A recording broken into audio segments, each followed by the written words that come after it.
This video is going to go over differentiation, firstly from first principles, then I'll go over the power rule, and lastly I'll cover the chain rule. So when we talk about differentiation, what we really mean is finding the derivative. And the derivative is just an expression for the gradient of a curve. We represent the derivative with these notations. So if we're talking about a function, the derivative of that function will be f dash of x.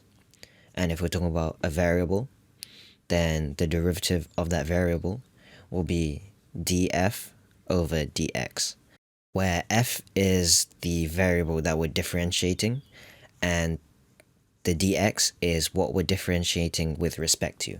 So if we have f equaling to like x cubed plus x, then our derivative would be df over dx.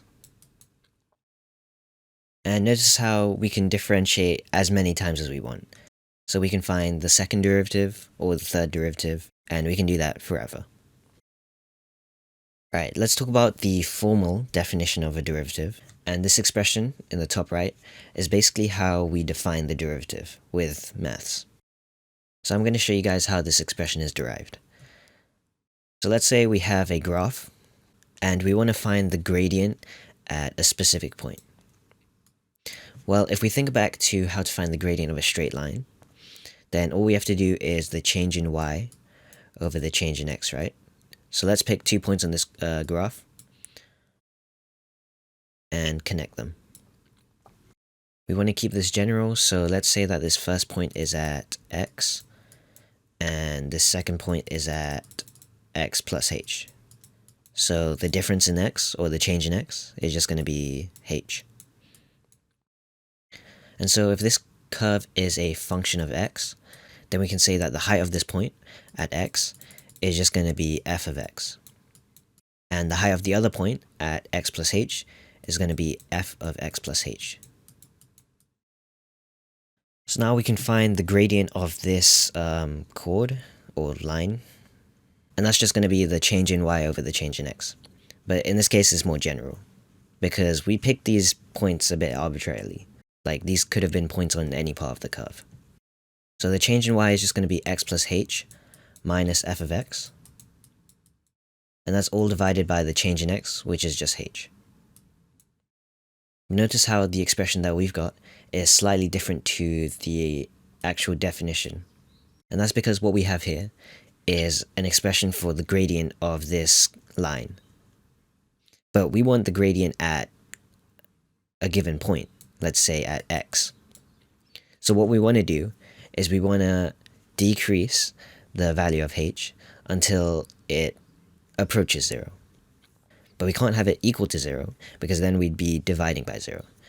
So we use this special notation where the limit of h approaches 0. And that's how we derive the definition of the derivative. Alright, so let's now differentiate x squared from first principles. So if we use our expression from the previous slide, and we know that f of x is equal to x squared, then f of x plus h is just going to be x plus h all squared. Then if we substitute our values in, we get the limit as h approaches 0 of x plus h all squared minus x squared all over h. From there we can expand x plus h, giving us this, and the x squareds cancel out, and we can divide by h, giving us the limit as h approaches 0 of 2x plus h. From here we can use the limit on the expression, because even though h is not exactly equal to 0, it might as well be 0. And that leaves us with the derivative of x squared equaling to 2x. Now let's talk about the power rule. And the power rule just states that whatever you're differentiating with respect to, if it's on the base and it's being raised to any real power, then you just multiply by the exponent and then you subtract 1 from the exponent. So if we're differentiating, for example, x cubed, then we multiply by the power, which is 3, and then we subtract 1 from the power. And this works for fractional powers along with negative powers as well. Now, a common mistake is trying to use the power rule on something like 2 to the x, which you just cannot do because x is not on the base. So if you try to do this, not only will you be wrong, but you will look very dumb and no one will like you. Anyway, let's talk about the chain rule. So we use the chain rule whenever we have a function within another function. So in this case, our inner function will be x squared plus 1, and our outer function will be everything raised to the power of 4. So we can use substitution to apply the chain rule. We say that x squared plus 1 is equal to u, and then if we substitute u into our original equation, we get y is equal to u to the 4. Then if we just differentiate with respect to u, we get dy by du is equal to 4u cubed by applying the power rule. And if we differentiate our original equation for u, we get du by dx is equal to 2x. Because constants differentiate to 0, you can imagine it like being multiplied by x to the 0. And if we apply the power rule on x to the 0, you just get 0 because you're multiplying by 0. Then we can use the chain rule, and the chain rule just states that if you're trying to find dy by dx, then you multiply the derivative of the outer function by the derivative of the inner function. So if we just multiply what we worked out, we get that dy by dx is equal to 8xu cubed.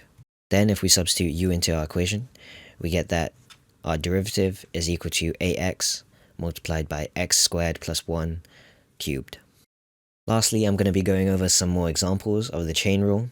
So we can rewrite this equation as 1 minus 8k to the power of 1 over 3.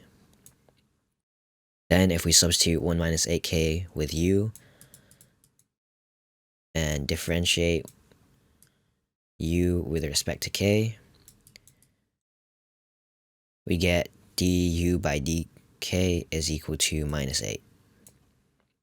Then differentiating y with respect to u, we get a third u to the minus 2 over 3. And then we just multiply them both, giving us minus 8 over 3, 1 minus 8k to the power of minus 2 over 3. And here's another question. Just for reference, the derivative of sine x is cos x. So to solve this, let's first substitute 6x with u, and then we differentiate with respect to x, giving us 6. Then if we differentiate y with respect to u, remember the derivative of sine x is equal to cos x, so the derivative of sine of u is going to be cos of u if we're differentiating with respect to u. From there we can just multiply them both, giving us dy by dx is equal to 6 cos of 6x. And that's the end of the video. Hopefully you understood at least something. If you didn't, then unlucky.